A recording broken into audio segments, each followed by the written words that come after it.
We're 5 minutes past the hour. I think we'll kick things off, and then I'll just make sure I'm paying attention so that if anyone else joins, I'm not leaving them out in the waiting room too long.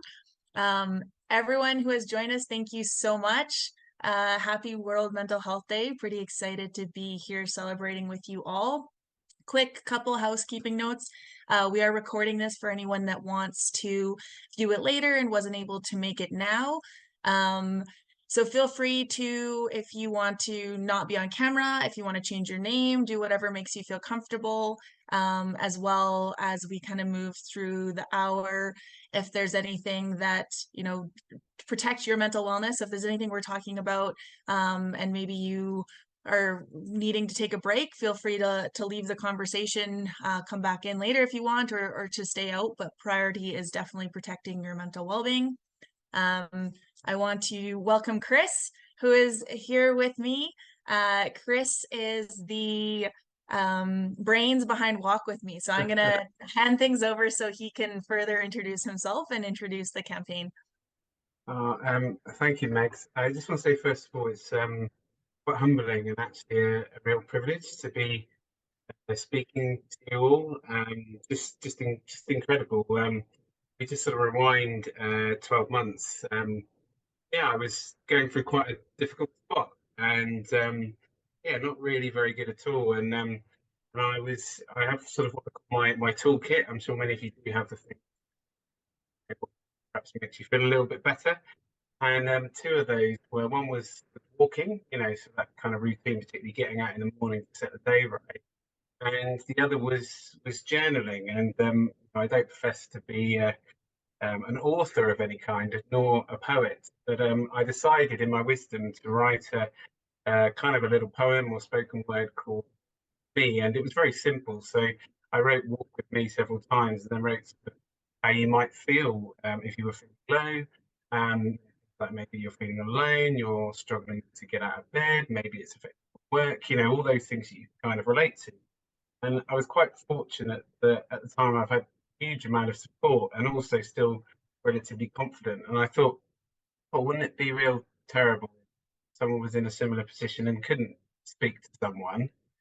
And so I was brave enough to sort of make a video whilst walking, and took about a couple of hours to press send on social media. You know how it is, and it kind of went out there, and we had a fairly good response early on. And I think Bertie's on the call as well, so he's on sort of the original group that tried to at least push it round in the UK. But we've had some support from the Nuffield farming community, and I guess what the magical conversation that we had. So a mutual friend between Megs, myself, Johan from Zimbabwe, put myself in touch with Megs, and I guess that's where the magic's happened. We've come together, and Do More Agricultural Foundation it's just truly marvelous. And if you times that by the kind of goodwill of the farming community, it's incredible. And I guess what I will say, I mean, the intention is that this is something for me that very much nicely, gently trickles along. It's something that I see as maybe a catalyst, something that people can genuinely pick up, whether it's organisations or businesses, and sort of shape it how they would like. And and it perhaps will maybe just be that thing that enables someone to start that conversation with that first step. So I mean, we've got a really worthwhile session ahead, and it's a privilege to be here and speak to everyone. And I just want to say thank you for attending and all of your support, because it's a real team effort. And if we can reach some people and really make a difference, it's all been worthwhile. So thank you very much. Thank you, Chris. And thanks everyone who joined. And, we're really hoping that while we are focusing on Walk With Me for the next 10 days and linking it to World Mental Health Day, that this is by bringing awareness to the benefit of going for a walk and having conversations and getting on social media to share why we're walking and our connection to mental wellness. And maybe that's sharing what we're going through ourselves, posting that we're walking in support of someone, or even walking to honor someone that we've lost to death by suicide. That we want this to continue throughout the year as a way to continue to support people in connecting with each other and in breaking down that stigma that is still such a barrier for so many that are in a position where they could benefit from mental health support or a conversation, but they're not yet ready to reach out and to start that process. So for me, this is how it all begins with a conversation. So thank you all for being here. I'm going to share my screen, and remember to share the audio because sometimes I forget that and then things don't work according to plan. Okay.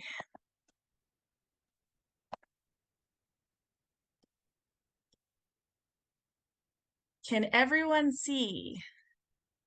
We're good? Okay. Yeah, we can see it. Thank you. Awesome.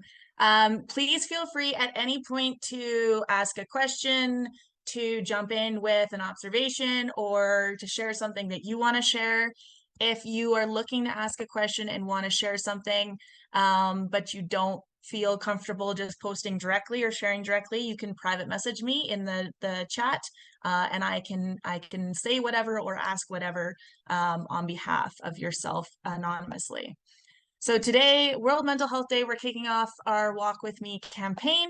And so I'm going to do a little slideshow about kind of mental health and agriculture, some of the things to look for in ourselves and in others, and how to have a conversation, how to support ourselves and others, and some of the statistics that we know in Canada, and then a couple I tracked down from other locations as well. Please, if the volume or if the audio and the video doesn't work, let me know.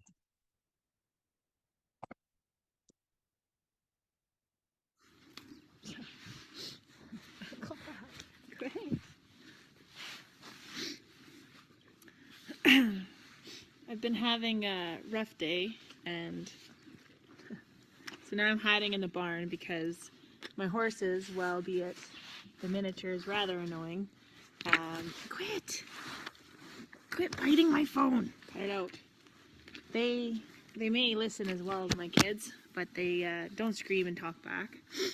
And my girls seem to do better when it's just my husband around anyways.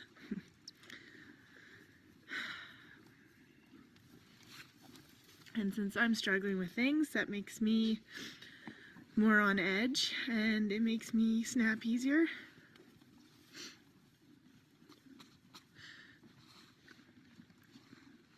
So then I just feel like a bad mom. And I feel like it's better if I'm not at the house right now.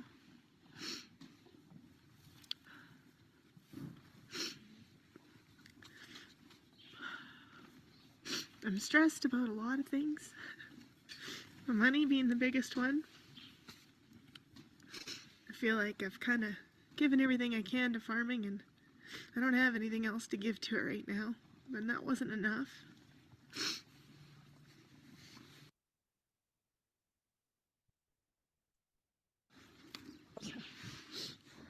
I filmed that video in 2018. I was grain farming at the time. And what I didn't realize when I made that video is that I was experiencing burnout. I had two very little children. I was not sleeping. I was extremely stressed with multiple bad years of bad weather and really low commodity prices. And I just was not in a good place. I made that video in an effort to be transparent about mental health in agriculture and some of the challenges that we experience in farming. And one of the most incredible things about putting that video out there, and Chris, to your comment earlier, it's very scary to hit send because you're being so vulnerable when you're sharing like that, is the outreach that came after that. And the biggest thing that I realized was that I wasn't alone, that there were so many others around the world that were struggling as well, that were experiencing anxiety or depression, or they were burnt out. And some, sometimes it isn't the person reaching out saying, I know the magic solution on how to fix this, because oftentimes we don't have that. It's the person reaching out saying, I totally understand where you are. I've been there too. You're going to be okay. And that's the power in sharing and in connecting. And that's, what we really want to try to encourage and foster with Walk With Me is that, we're being open about having challenges and struggling. And through that, we are able to break down that stigma and help people connect and feel comfortable in maybe even just for the first time acknowledging and being aware that there's something going on with themselves.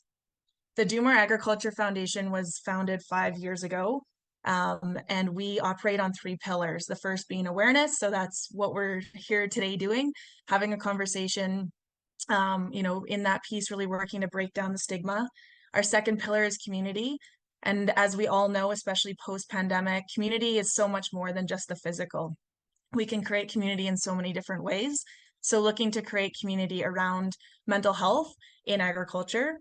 And then the third being resources. So it can be hard to figure out what is out there for support. We have been, up until this point, solely focused on Canada. So our resource page is Canada specific. But if you reach out and you're in a different country watching this, send us an email and we can help figure out what you have for resources in your country and get you connected. Just going to run through some statistics. These are Canada specific again, but they really are pretty transferable across the board. And we don't have statistics for every country either. Canada didn't start looking into the mental wellness of farmers until 2016, 2017, with reports being put out in 2017. And what they found were that 35% of farmers met the classification for depression, 58% met the classification for anxiety, 45% were reporting high stress, 68% more susceptible to chronic stress than the general population, 20 to 30% higher rates of suicide than any other occupation in Canada, and 4 times more likely to use a gun to die by or a firearm to die by suicide, because we have them on our farms. It makes, carrying through on that decision really easy in the moment, where other people in other occupations in Canada would have a much harder time to access something. Up to 94% of UK farmers under 40 have told the Farm Safety Foundation that their mental health is one of the biggest problems and challenges that they face day to day. The National Farmer Wellbeing Report in Australia found that in recent years, 45% of farmers felt depressed, 64% were experiencing anxiety, and for 1 out of 7 farmers, it was frequent to be experiencing both of those things. And then in 2018, a report in the US highlighted the fact that male farmers are nearly twice as likely to die by suicide than the general population. So as you can see, where we are with mental health and agriculture on a global level is not in a good place or a healthy place. And, for me, so much of that is linked to the stigma surrounding mental health. And when I talk about stigma, for me, there's 2 different types. So there's, sorry guys. There's the external stigma. So that is what might keep me from booking an appointment to talk to a mental health professional in my community, because I'm worried that someone is going to drive by and they're going to see my truck parked out front and they're going to know why I'm there. And I think that they're going to think that I'm less of a person, less of a farmer, because I've needed to reach out for help.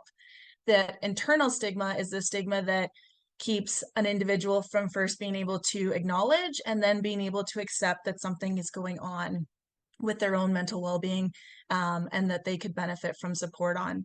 So, the video that I shared was 2018. In 2019, at the end of the year, I moved off farm, actually this time of year. And I moved myself and my girls into a ghost town of 4 population, 3 of which were myself and my 2 kids. I was going through divorce.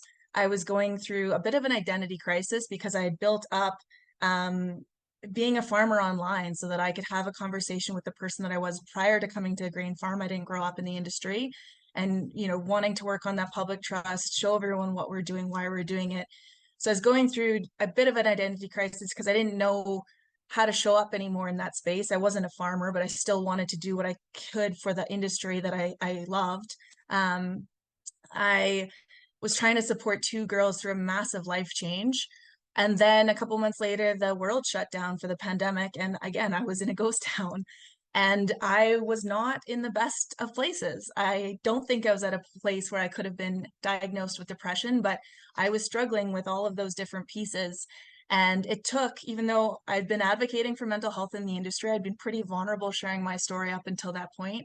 It took multiple good friends and family to continue to reach out and say, hey, we know that, you're trying to work through everything on your own, but we really think you could benefit from connecting to a mental health professional.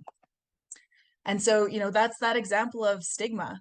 I was still needing to get help and have support to get from acknowledging that something was going on to accepting that I needed help. I knew that stuff was going on, but I still needed help moving to that acceptance place.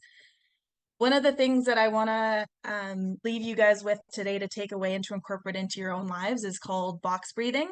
I've heard it called heart breathing. There's a couple different names for it. But it's a really great way to regulate your nervous system or reset your nervous system. So if you're starting to feel feelings of anxiety, if your heart rate is starting to increase, when that video started playing, my heart rate started to increase because I'm in a vulnerable space when I'm sharing that with you guys. And this is a really good way to calm yourself down, to control your nervous system.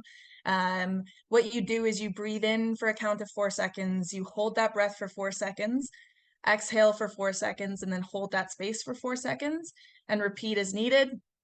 I've taught my girls this, so now when they start to feel anxious or maybe they wake up in the middle of the night with a nightmare, this is their default for how they start to bring themselves back into their body and calm down. So maybe you're about to make a phone call you're nervous about. Maybe you've just opened an email, or you're doing the books and you're feeling a little overwhelmed. This is a really great way to help yourself.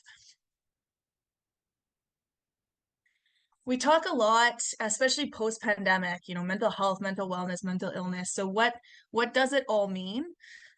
We don't have health without mental health. Our physical and our mental health are connected, whether that means our mental health and ignoring something that's going on with our mental health gets to the point where it's affecting our physical health because our body can't just store that stress or that energy without having that physical reaction to it. Or maybe something's gone on with our physical health and that's now affecting our mental health and our mental well-being. That mental well-being for me, that's like your battery. So if I never plug my cell phone in, it's going to get to the point where it doesn't do me any good. So if I think of myself the same way, if I'm never doing anything to recharge my battery, to take care of myself, so that self-care or self-maintenance, I can say self-maintenance because self-care kind of comes across as too fluffy sometimes, but if I'm not finding ways to do self-maintenance, then my battery is going to get to a place where it's no longer has enough juice to really help me through my day-to-day or help me engage and show up in a way that is best for myself and those around me. In the course of a lifetime, we might not all experience a mental illness. We most likely will have someone in our circle that does, but we will all experience challenges that affect our mental well-being. Life can be hard, whether that's the loss of a loved one, changes in family dynamics, relationship dynamics. Maybe that's even an event that has happened on farm. When I was in my 3rd year of farming, we lost 90% of our crop at harvest in 10 minutes to a hailstorm. And there was really nothing in my life growing up in the city that prepared me for that type of loss and devastation. So for me, that was an experience that affected me. Again, there are going to be things that happen that affect you just in that day-to-day, right? So it's learning how to handle those things, process those things, and make sure we're taking care of ourselves through the process.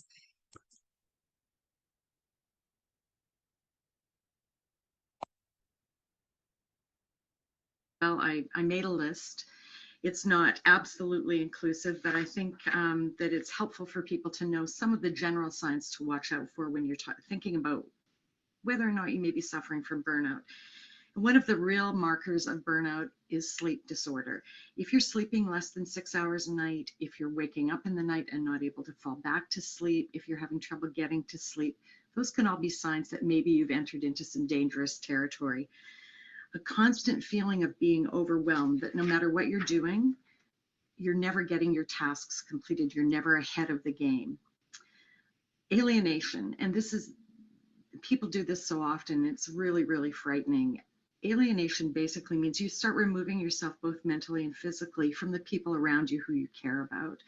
It can have devastating consequences. Exhaustion, the toll of burnout is really energy depletion. It's basically, I think that a good way to visualize that is to say your tank is empty and you have no way to refill it. Feeling unproductive, feeling like no matter what, you're just not getting anything done, or you're not getting it done often. This is a big thing. You're not getting it done to the level you want it to be done at. That, you know, a lot of us have really high bars for ourselves, and you may feel you're not meeting those. A lack of joy. And basically what that means is the things that used to give you pleasure, or the people you used to enjoy being around, you no longer find that feeling. You don't enjoy doing your hobbies. You don't enjoy talking to your loved ones. And again, you start to alienate yourself from them and pull back. And the final one that people need to be aware of is anxiety and depression. And if you've moved into that territory, that may be the sign. Uh-oh.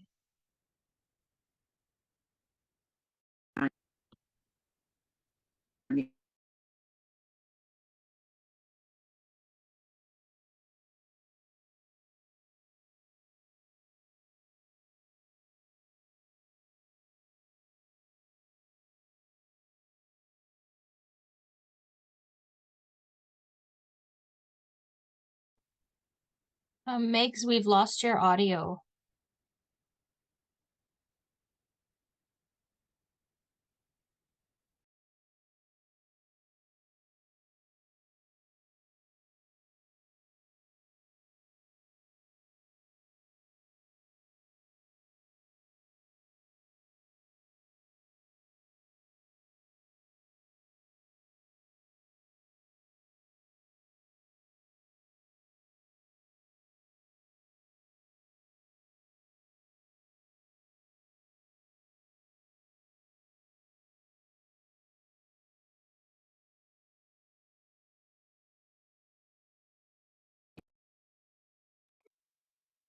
Testing, testing. Okay, now can we hear? Okay, sorry Yep. guys. Zoom sometimes has problems with me. So I wanted to highlight that video on burnout, because what I found through my personal experience and through conversations that I've had with farmers all over the world, is that, you know, so often we're living in that burnout place, but we don't know that we're there. Especially if we've been there a really long time, we've normalized all of those different things that she highlighted. We've kind of normalized them as just being part of who we are or how we approach things. I want to quickly touch on stress, because I think stress has been vilified, especially you know, post-pandemic, where we had to do everything all the time. But stress is actually really important for how we engage with life and with work and with challenges. So we want to try to have that moderate level of stress. If we have too little stress, then our performance drops off. We have trouble being motivated.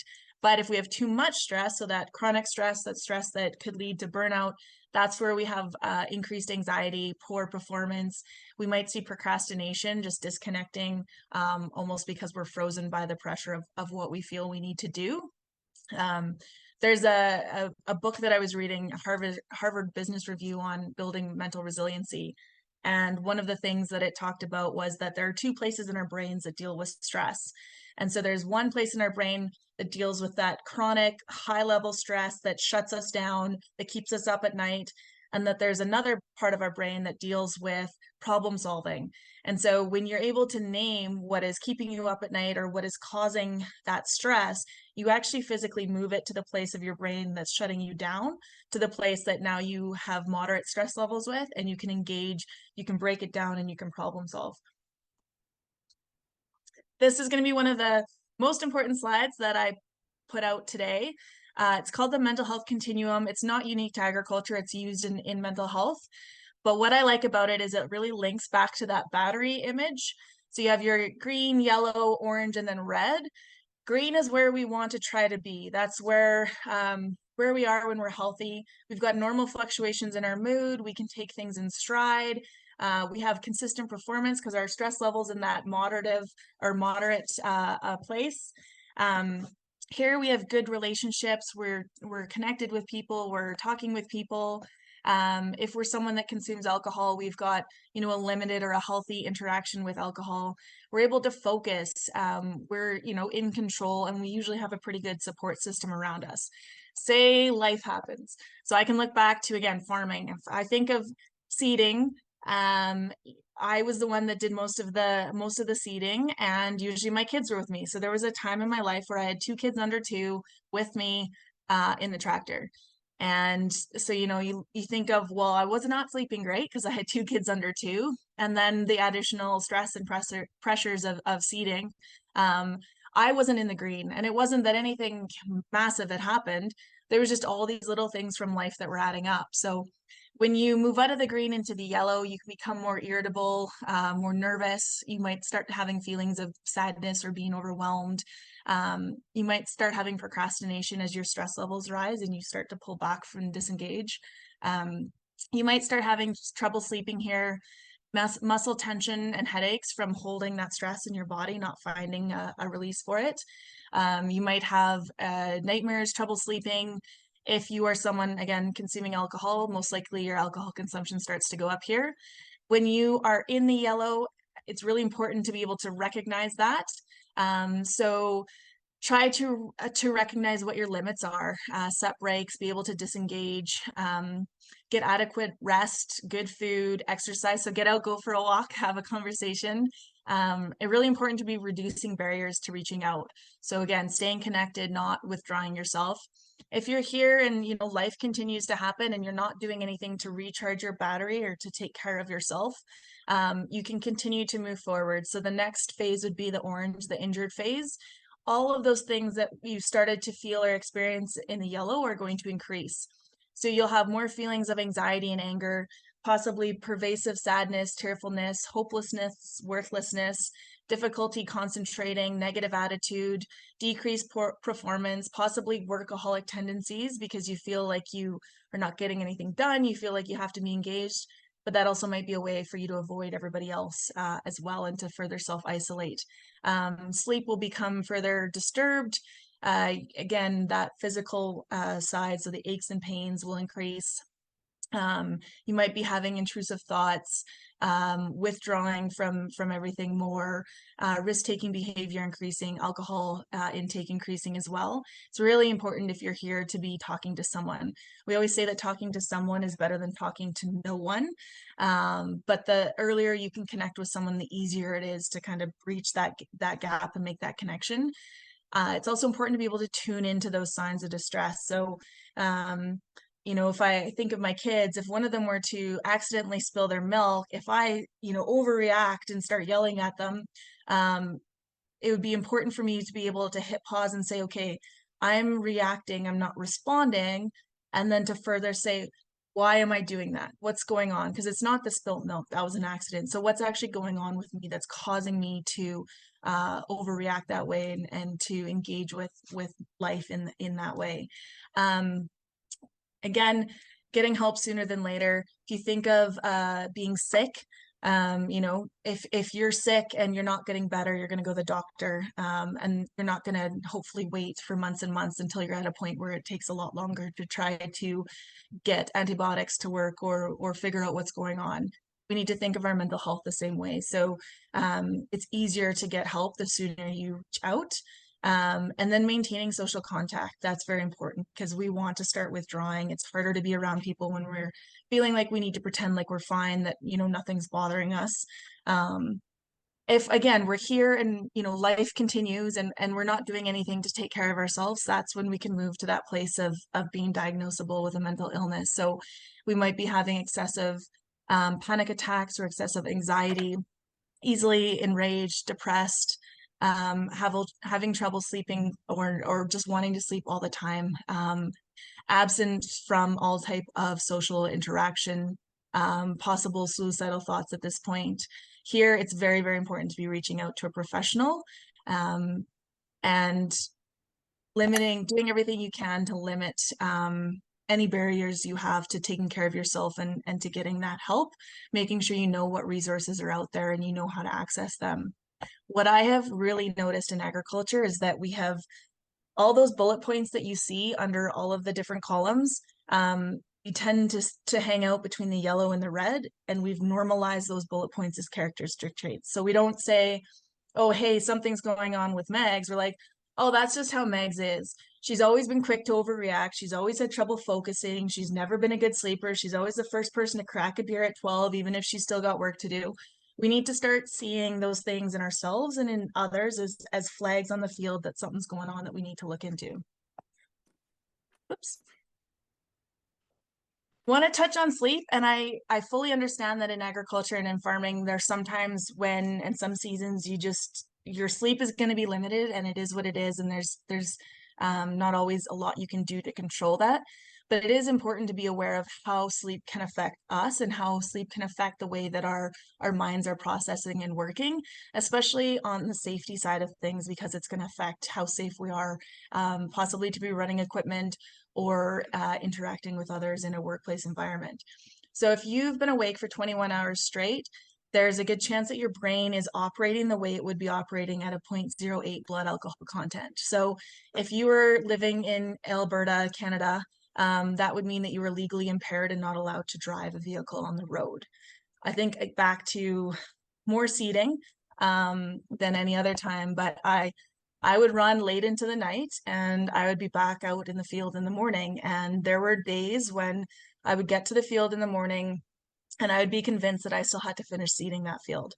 And I'd get in the tractor, I'd fire it up, my screens are coming on, my GPS monitor comes on, and I can see that I finished seeding that field the night before. I don't remember doing that.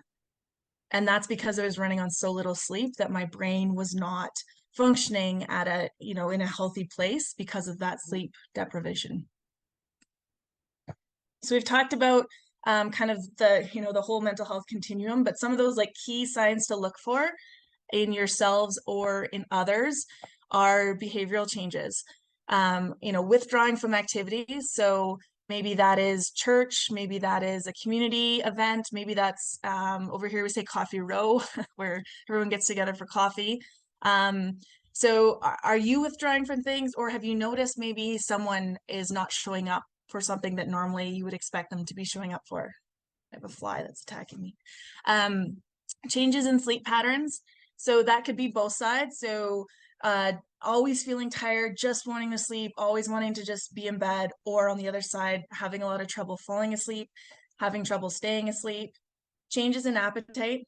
That can be same thing on either end. So having trouble eating because you're stressed and you're feeling sick if you try to eat, or on the other side, overeating because you're in the snacking, you're getting some of that dopamine chemical that is helping you temporarily feel better.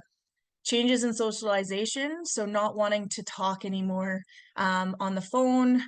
Maybe someone's emailing now instead of just picking up the phone when normally they would have made a phone call. Maybe someone's dodging your calls, so they're not picking up and they're just shooting a text as a response.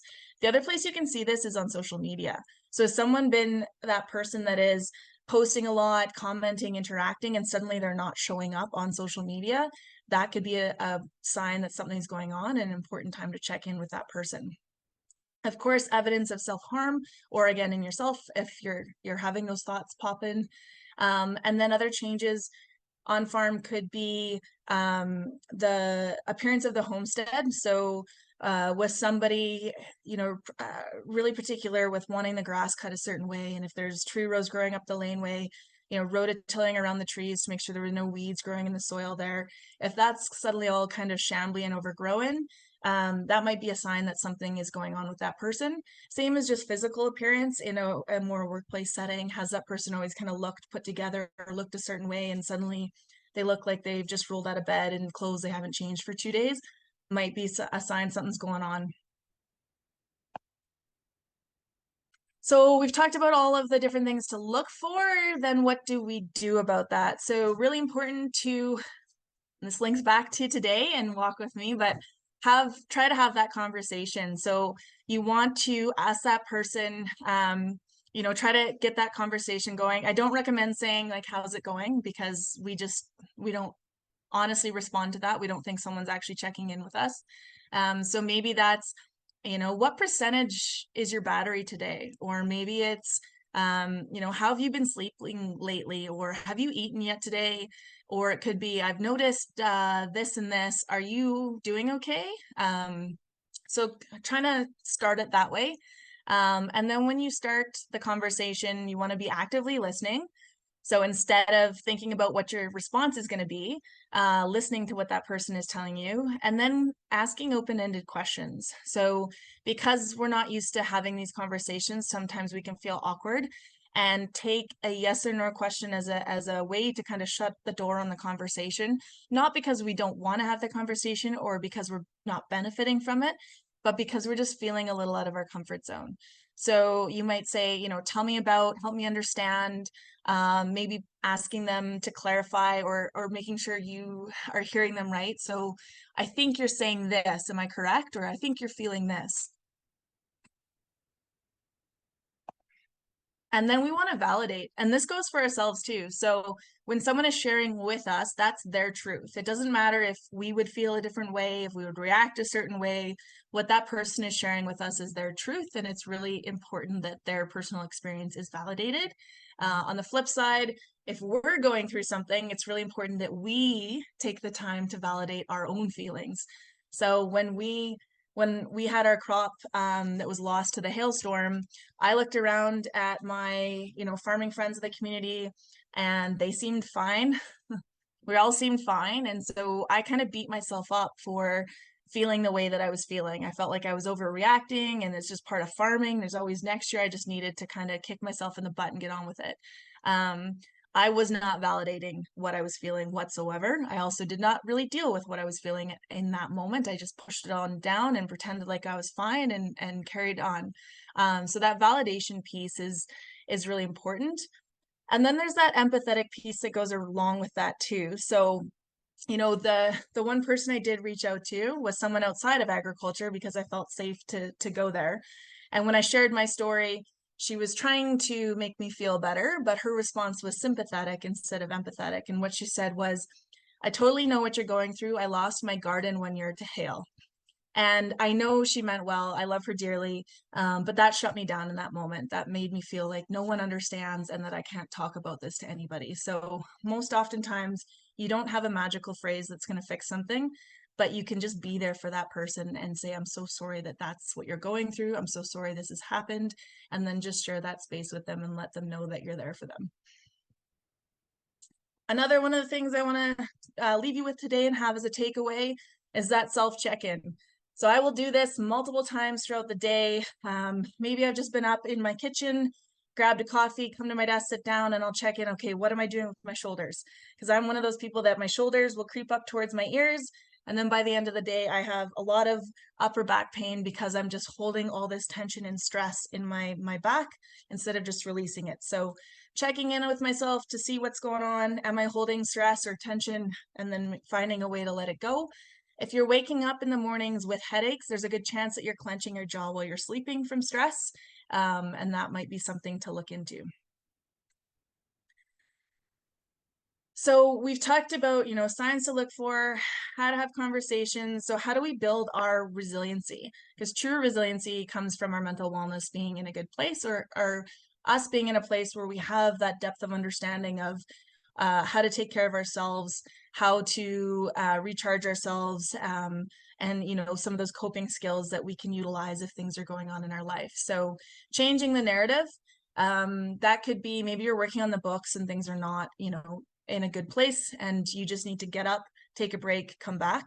1 year we were in such severe drought that I actually put black electrical tape over the yield monitor on the combine, because I knew how much things sucked, and I didn't need to see that number a couple hundred times a day every time I looked at the screen. So how can you change the narrative? Maybe take a break, come back. Practicing self-compassion. We're often the hardest on ourselves. So how would you talk to a loved one? Try to talk to yourself the same way. Recognize that everybody suffers, everybody goes through different things. And then what are some coping skills that you can build into your day-to-day? And it's important when we talk about coping skills to think about, we think about them of, you know, that being that response in that time of need. But what we need to do is build those coping skills when we're in a good place.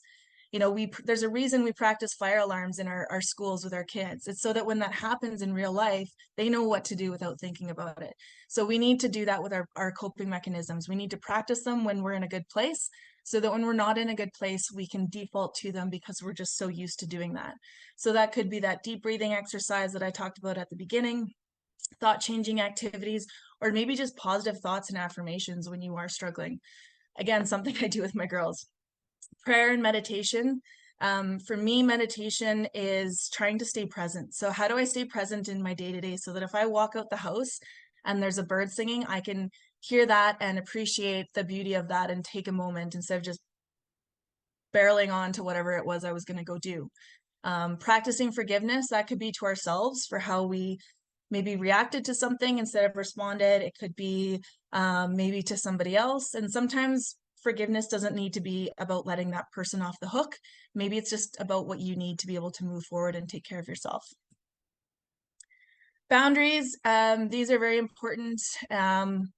And boundaries are going to change depending on what is going on in your life and how much room you have on your plate, what your capacity is. And I used to think that boundaries were just like, I'm going to build a wall and keep everybody out. But boundaries are a way to show someone where that door is. And so boundaries can apply to your personal space, your emotions and thoughts, your things and possessions, time and energy, culture, religion, and ethics. And my boundaries for my kids will be different than my boundaries with my coworkers, will be different than my boundaries with my friends.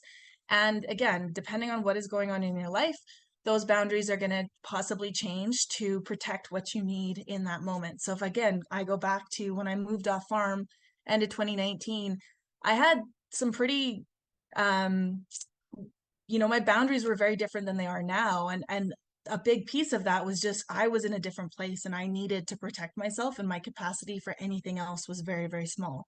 When you create a boundary, it's very important that you then respectfully communicate that boundary to people, because we can't just create them and assume someone else is going to know that they're there or know how to interact with us in that boundary.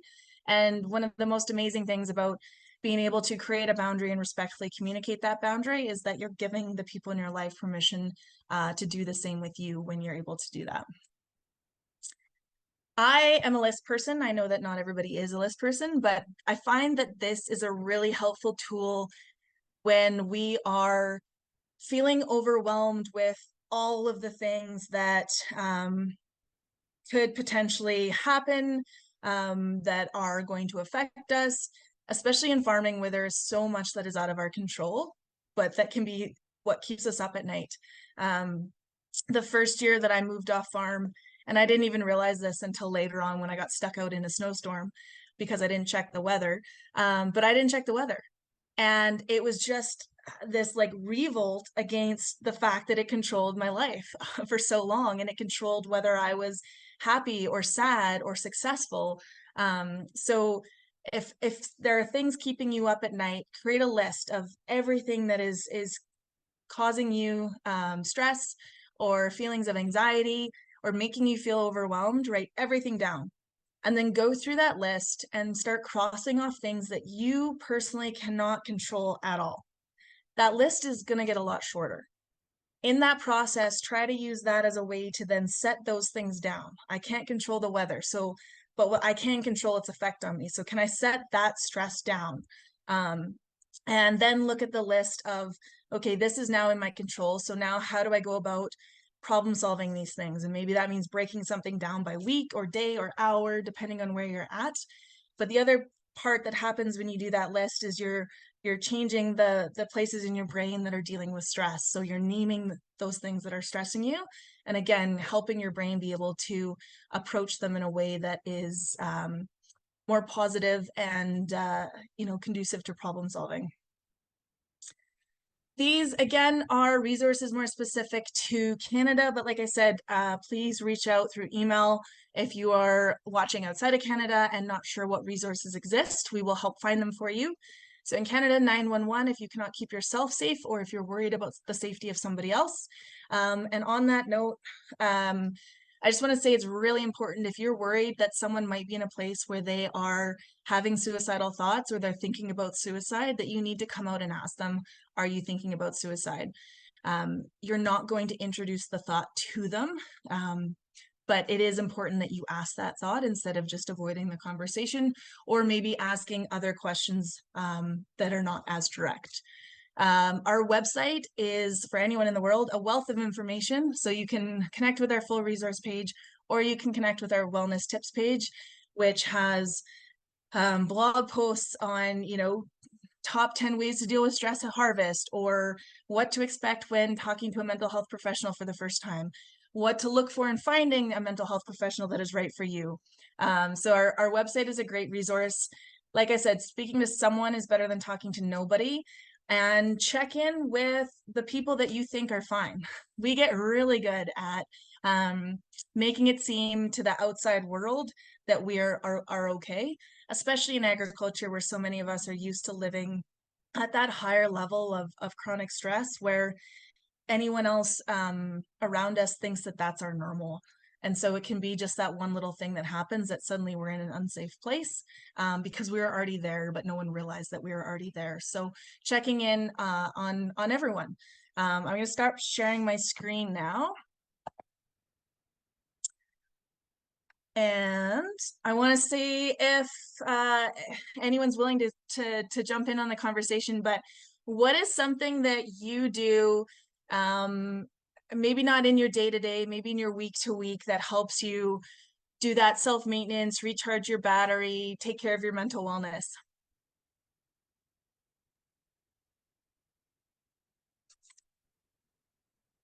Right, so I start with one.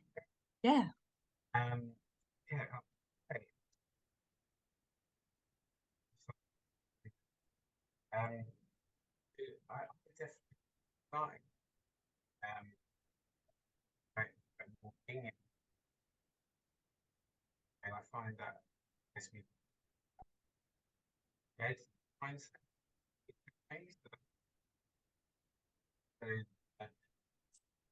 meditate. I often like sing, like, you know, even home.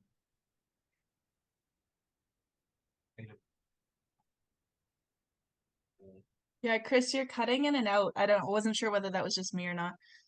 So very sorry about that. Probably hear me now. It's a bit better. Sorry guys. If it gets bad, just So that's good. we'll just stop. I was just thinking about patient people have a perception of that being a certain way. Even go onto YouTube, type in meditation, 10 minutes. Something takes practice, but I find that works. But, going back to your presentation and that sort of demonstration of that kind of where you are in most of the traffic colours, I think that's one of the biggest things, in my opinion. Of honest with yourself, what is your out of 10? Then maybe 6 to 7 is a normal day, perhaps, but or a day where you can cope.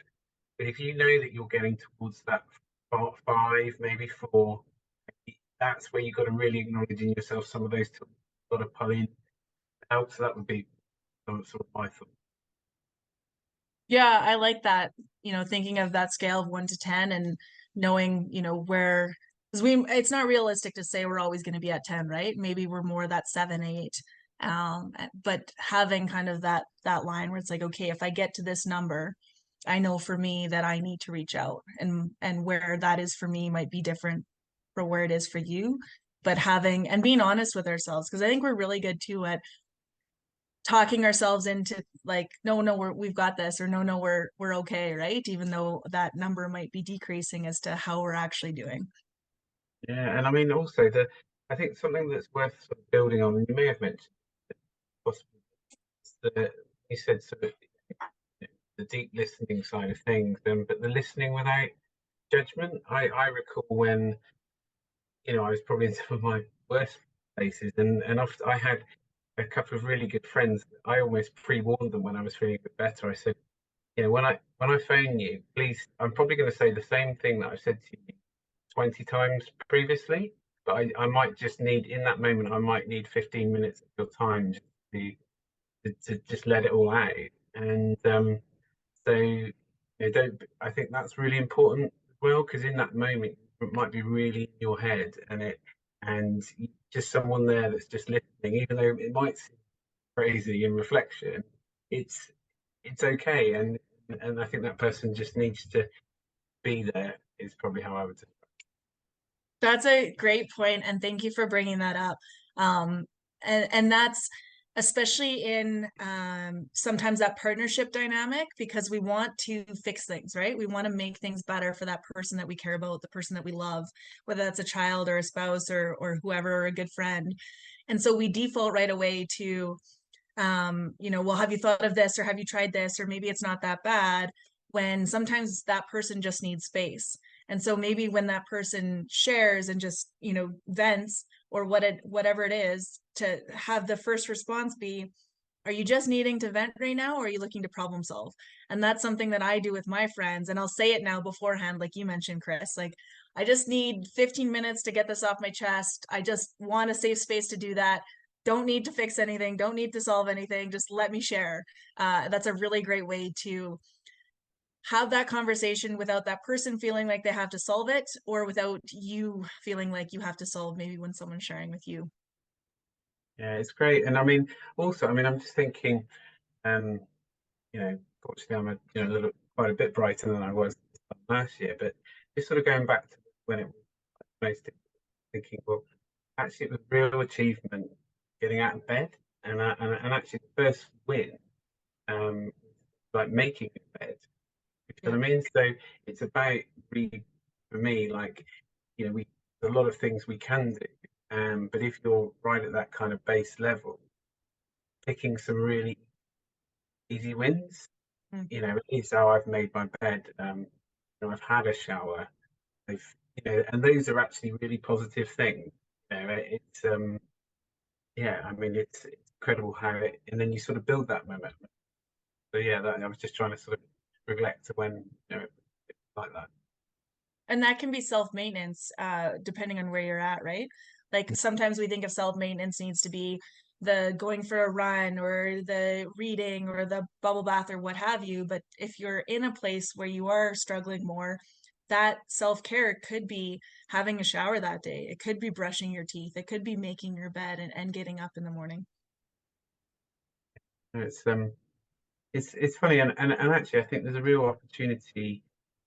Farmers, actually, it's funny, even though we're having a conversation that we don't often talk about deep things, I think that as a community we're quite special in that actually we will, when it comes to, like, if we know that our neighbour has got a particular, what feels like a more physical issue, or it might be something that's more obvious, don't we often go and lend a hand, feed the cattle, and that kind of thing. But kind of taking that kind of mindset in terms of care, but just sort of focusing it in this sort of way, because we're generally, I've lived in both and rural areas, and funny, you can be a mile or further from your nearest neighbour, but you can actually be quite close to them. But yet you can be in a town and you don't know your next door neighbour. So I mean, there's a huge amount of potential to tap into, and I feel very privileged to be part of the rural community, and having done things like the Young Farmers Movement, and I guess probably about 4-H, I guess would have been the equivalent for a lot of the younger um, audience, or people with children. But those kind of foundations, that community aspect, I think is really, really strong in farming, and I think we need to tap into it.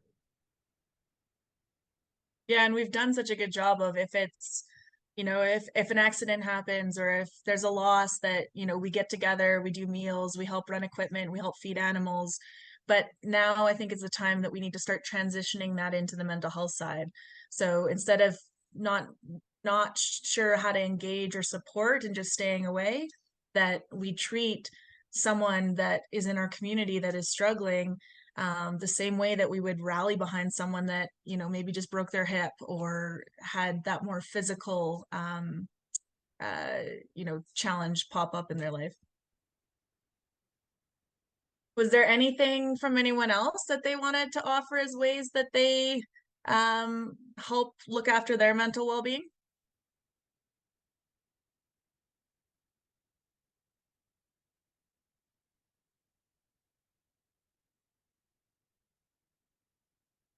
One that I've heard from moms is that they like to, or that some like to get up before the house does, and have that first cup of coffee when the house is still quiet and still, before everyone gets going in the morning. And that's kind of their way to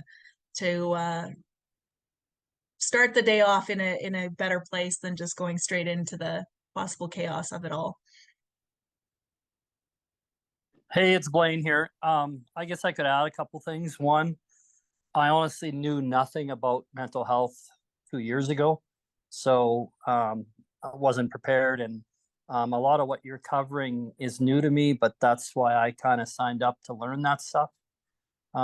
So, I mean, I do these kind of mini breaks, like you were talking about, and just might be just 15 minutes in the sun on a day to kind of reward myself for for positiveness and for moving forward with success. I seem to need these little mini breaks and things to look forward to, maybe takes me out of the moment. So I do a lot of those things, and I find when I'm not doing as well, um, and mine is more driven by an impact in my life.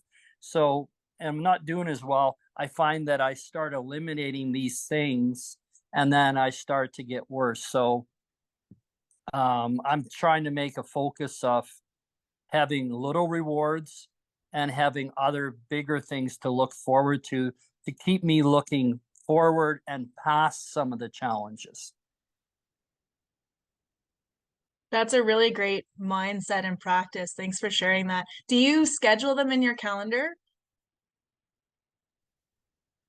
I don't, but the more I write stuff down, and like somebody suggested me, like, write a journal of your thoughts and then kind of read them back the next day. And the more I start calendarizing and making stuff more automatic, the less chance I feel that I will kind of go backwards. So I agree with you. No, I don't, but I probably should, because when I'm not doing it, there's a reason. And it kind of, like I said, it kind of spirals down. Mm-hmm. Yeah, I asked because I found the same thing with for me, working out makes me feel a lot better and puts me in a better headspace. But it's the first thing I'll cut out if I'm feeling busy or overwhelmed. And I have found that actually scheduling that time in my calendar has helped me not just as easily dismiss it, because it is that kind of negative spiral that if I start, saying no to that, then I am going to be in a worse place for not doing it. Meg, I've just noticed that Krista's made a good comment that I can relate to about carving out an hour with his friends. I think that is the important thing to do. I belong to a local running club, and sure if it's called Park Run. I'm not sure if that's made that Canada, but that's a sort of community run 5 kilometers on a Saturday morning, and there's a whole group of us that then go for coffee and cake after. And the truth is, actually, even for the hard runners in our culture, I would argue that most are probably mental health and other community side of things. But yes, that coffee. Um, to be fair, I don't have anything to say, but I can't have coffee without cake. I don't know if anybody's got more discipline than me, but that definitely works to help the conversation. Cake can happen for sure. Excellent. We'll do it, Krista. Let's do it. Shelley's had a good comment too. Quite often we are bombarded with requests from other people, organizations, etc., to do things. And in the past, I'd always say yes and would be run ragged. I'm learning to say no to some of these requests, and I feel that my mental health is better because I'm not so stressed and overwhelmed.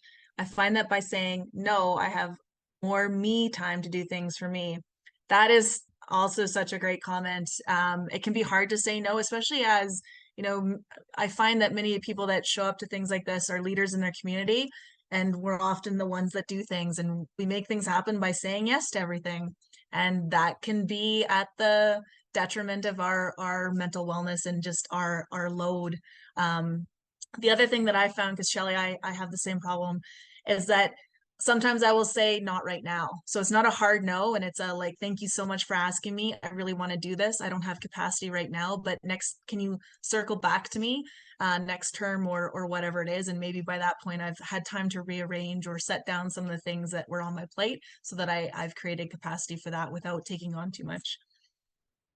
Can I add to that, Megs? Like, Yeah. I think Shelley, you make a really good point, and actually, it was kind of primed in that I was actually going to ask Megs this question. But like, if you're I think if you're someone that's kind of like driven and you like want to achieve stuff that's on your farm or you like motivated you in your hard work, you tend to put a lot into things. So I think how like today, like I'm really proud of the kind of teamwork going into everything that's happening with me.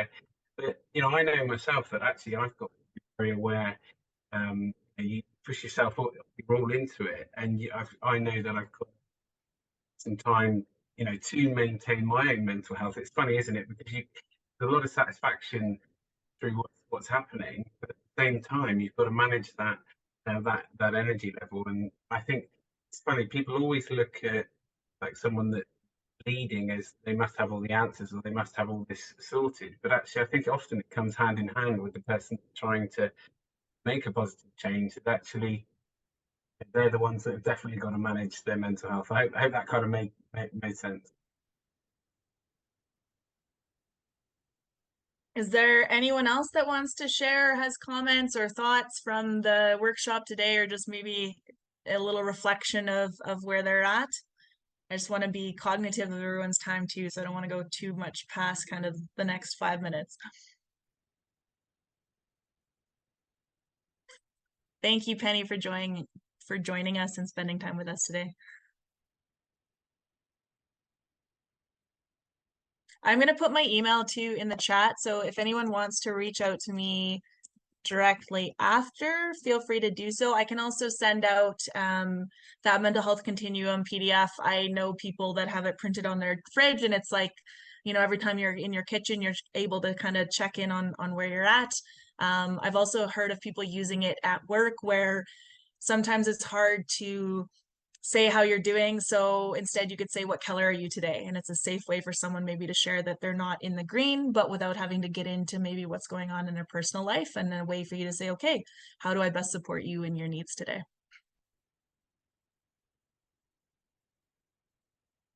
Meg, so the slides available on? Yeah, I can send the slideshow. The videos may not work because I think they're linked somewhere, but Yeah, because I just found just an incredible summary of what you did. I think that would be useful for people here, but many others. yeah, so anyone interested, just throw me an email and I can send them over.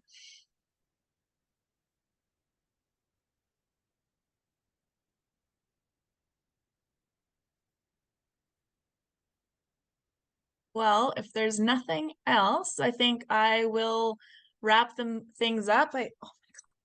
There's been a fly in my office this entire time that keeps landing on my face or in my hair. So if you've seen me doing this, that's why.